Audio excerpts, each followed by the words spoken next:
Hello friends, welcome to our channel. இன்று 13 மாவட்டங்களுக்கு கனமழைக்கு வாய்ப்புள்ளதாக சென்னை வானிலை ஆய்வு மையம் தெரிவித்துள்ளது.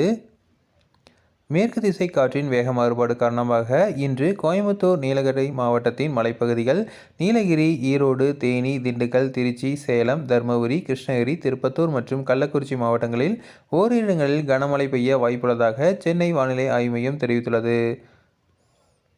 மேலும் செப்டம்பர் 27ஆம் தேதி வரை தமிழகம், புதுச்சேரி மற்றும் காரைக்கால் பகுதிகளில் ஒரு சில இடங்களில் இடிமின்னல் கூடிய லேசான முதல் மிதமான மழை பெய்யக்கூடும் எனவும் தெரிவித்துள்ளது.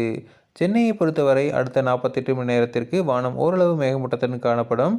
நகரின் ஒரு சில இடங்களில் இடிமின்னல் கூடிய லேசான முதல் மிதமான மழை பெய்யக்கூடும். அதிகபட்ச வெப்பநிலை 35 டிகிரி செல்சியஸ் மற்றும் குறைந்தபட்ச வெப்பநிலை 27 டிகிரி செல்சியஸை ஒட்டி இருக்கும் எனவும் கூறப்பட்டுள்ளது. தொடர்ந்து இதுபோன்ற வானிலை செய்திகளுக்கு எங்கள் சேனலை சப்ஸ்கிரைப் செய்யவும்.